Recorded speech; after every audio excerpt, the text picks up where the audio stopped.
Well, you asked me what I think for the future. You're taking this interview at a meeting discussing human gene mapping, and this is another area I haven't mentioned, which I've been closely involved since I left the United States.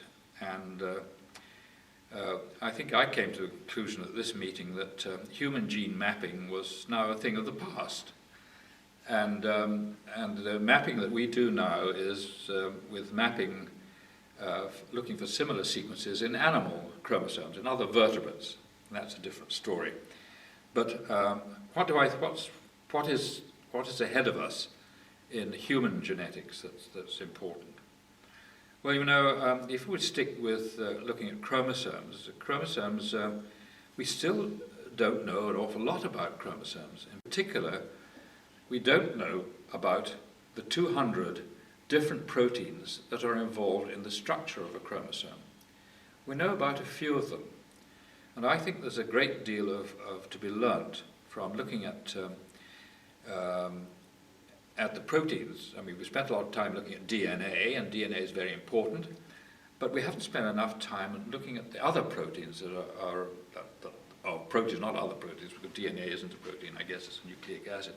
Anyway, so I think a lot has to be learned from looking at the proteins in chromosomes. That's one thing, and it will help us to understand about how chromosomes pair during meiosis and all the problems of recombination.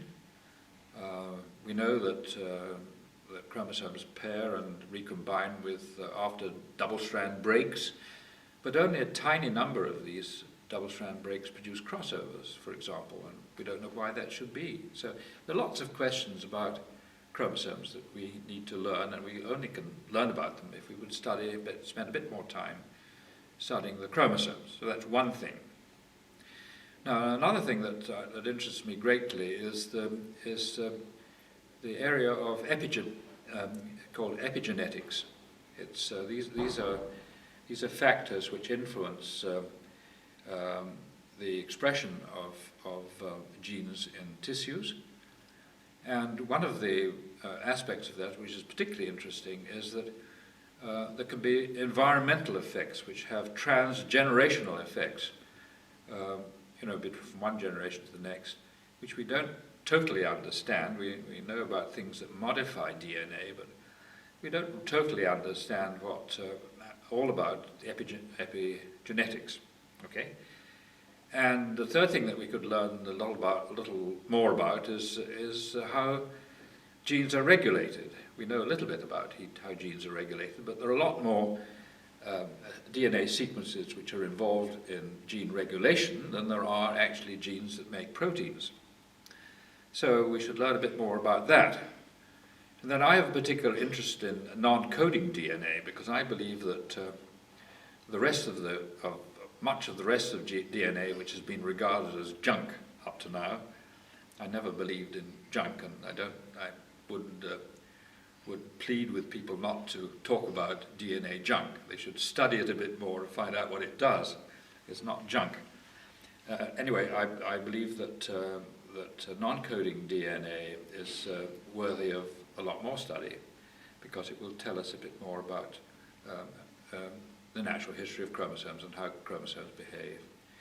And then finally, perhaps a little touch on something that's very, very topical, and that is the possibility of editing genes. In other words, looking at type of gene therapy in which you can actually correct abnormalities, mutations in genetic material in living people.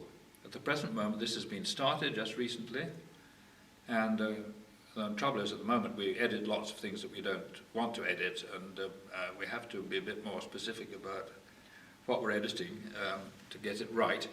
But I mean, clearly the method is very promising, and there will be a way of doing this properly in the future. So I think that's something that people can quite, with advantage, go into and study in the future, because I think it has a lot of potential.